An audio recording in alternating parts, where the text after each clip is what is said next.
আসসালামু আলাইকুম প্রিয় এসএসসি পরীক্ষার্থীরা। তো অলরেডি তোমরা কিন্তু সর্বনিম্ন 5টি থেকে সর্বোচ্চ 10টি কলেজে চয়েস দিয়েছো।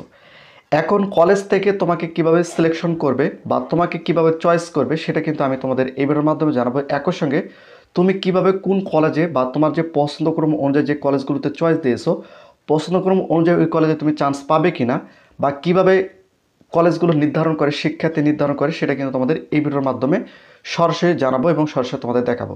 ভিডিওটি খুবই গুরুত্বপূর্ণ, অবশ্যই সম্পূর্ণ ভিডিওটি মনোযোগ সহকারে দেখতে হবে। আর তোমরা যদি চ্যানেলটিকে সাবস্ক্রাইব করে না রাখো, অবশ্যই চ্যানেলটিকে সাবস্ক্রাইব করে রাখো। তো এখানে তোমরা দেখতে পাচ্ছ, দেখো একজন শিক্ষার্থী আমি টোটাল 7টা কলেজ কিন্তু এখানে চয়েস করে দিয়েছি। এখন বিষয়টা হচ্ছে যে এখানে সে প্রথম যে কলেজ চয়েস দিয়েছে সেটা হচ্ছে আর গভর্নমেন্ট কলেজ, এরপর আগ্রাদিগন কলেজ রয়েছে, এরপর কৃষ্ণাপুর কলেজ রয়েছে, এরপর নজিবুর কলেজ রয়েছে, এরপর নওগাঁ গভর্নমেন্ট কলেজ রয়েছে, ধামরাট গভর্নমেন্ট কলেজ রয়েছে, তারপর নিচে আরেকটি কলেজ রয়েছে। তো এখন বিষয়টা হচ্ছে যে প্রিওরিটি দিক থেকে সে কিন্তু 1 নম্বর এবং 2 নম্বর এবং 3 নম্বর এই 3টা কলেজের মধ্যে সে ভর্তি হতে চাচ্ছে।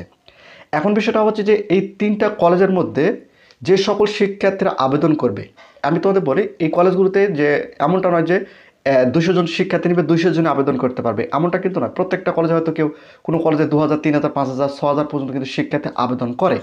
সেখান থেকে ওই কলেজের শিক্ষক যারা রয়েছে তারা কিন্তু অ্যাকসেপ্ট করবে। কোন সকল শিক্ষার্থীরা অ্যাকসেপ্ট করবে আমি তোমাদের একটু পরিষ্কার করে দিই। দেখো, সাবাহার গভর্নমেন্ট কলেজ, এই কলেজটার ক্ষেত্রে যদি আমি একটু পরিষ্কার করে দিই, এই কলেজটা সায়েন্স বিভাগের জন্য 3 পয়েন্ট নির্ধারণ করছে। মনে করো আমি বোঝানোর ক্ষেত্রে বলতেছি, মানবিক এবং বাণিজ্য বিভাগের জন্য 2 পয়েন্ট নির্ধারণ করছে। এখন এখানে 2000 জন শিক্ষার্থী আবেদন করছে মানবিকে।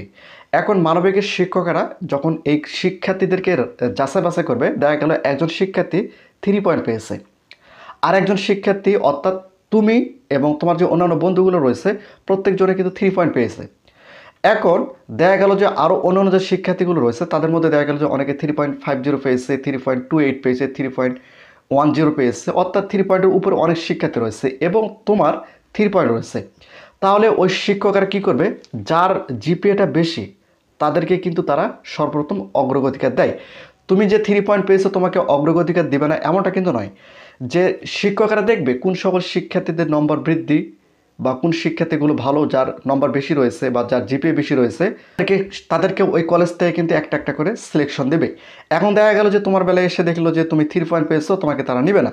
সেক্ষেত্রে কী করবে, তোমাকে যখন তারা ক্যান্সেল করবে তখন কিন্তু এই 1 নম্বর কলেজ থেকে তুমি কিন্তু 2 নম্বর কলেজের কাছে চলে আসলে।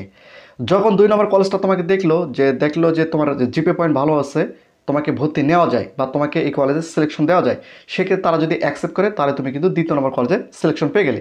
এখন 2য় নম্বর কলেজে তোমাকে ছেড়ে দেয় বা ক্যান্সেল করে দেয়, সেক্ষেত্রে কিন্তু তুমি 3য় নম্বর কলেজে চলে আসবা।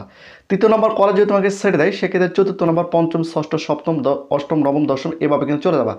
এখন 10ম পর্যায়ে যদি তোমরা কোনো কলেজ তোমাকে না নেয়, সেক্ষেত্রে তোমাকে আবার 2য় পর্যায়ে গিয়ে আবেদন করতে হবে। এখন মোট কথা হচ্ছে যে প্রত্যেকজন শিক্ষার্থী কিন্তু কলেজে ভর্তির সুযোগ পাবে, তবে ভালো কলেজ এবং নিম্নমানের কলেজ এগুলোর মধ্যে কিন্তু পার্থক্য রয়েছে। যারা ভালো কলেজ রয়েছে তারা কিন্তু ভালো ভালো শিক্ষার্থী খোঁজে। এখন তুমি 4 পয়েন্ট পেয়েছো, আরেকজন 4.50 পেয়েছে, তোমাকে তারা কিন্তু অগ্রগতিকার কম দেবে।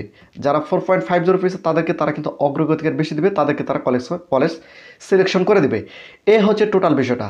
তো তোমাদের এসএসসি পরীক্ষার জিপিএর উপর ভিত্তি করে আমরা বারবার ভিডিওর মধ্যে বলে থাকি যে তোমাদের এসএসসি পরীক্ষার যে জিপিএ তার উপর ভিত্তি করে তোমাদের কলেজ চয়েস দিতে হবে, তাহলে প্রথম পর্যায়ে কিন্তু তোমরা কলেজে চান্স পাবে। টোটাল বিষয়টা তোমরা পরিষ্কার হয়ে গিয়েছো, কীভাবে কলেজ সিলেকশন দেয় সেটা কিন্তু আমি তোমাদের পরিষ্কার করে দিলাম। এভাবে যদি প্রথম পর্যায়ে না হয় 2য় পর্যায়ে আবেদন করতে হবে, 2য় পর্যায়ে না হলে 3য় পর্যায়ে আবেদন করতে হবে, 3য় পর্যায়ে না হলে শিক্ষা বোর্ড থেকে তারপরে নোটিশ প্রকাশ করবে তুমি কোন কলেজে ভর্তি হতে পারবে কিনা, সেটা কিন্তু শিক্ষা বোর্ড থেকে নোটিশ প্রকাশ করবে। এখন আমি টোটালি এই ভিডিওর মাধ্যমে তোমাদের জানালাম যে কলেজ আমরা যখন আবেদন করি, কলেজ কীভাবে সিলেকশন করে বা কলেজ কীভাবে শিক্ষার্থী চয়েস করে নেয় সেটা কিন্তু আমি তোমাদের এই ভিডিওর মাধ্যমে পরিষ্কার করে দিলাম। তারপরে যদি তোমাদের মধ্যে কোনো কনফিউশন, কোনো প্রশ্ন থেকে থাকে অবশ্যই তোমার চ্যানেল নিচে কমেন্ট করে জানাতে পারো। তো প্রতিনিয়ত শিক্ষামূলক খুঁটিনাটি আপডেট ভিডিও পেতে অবশ্যই চ্যানেলটিকে সাবস্ক্রাইব করে রাখো।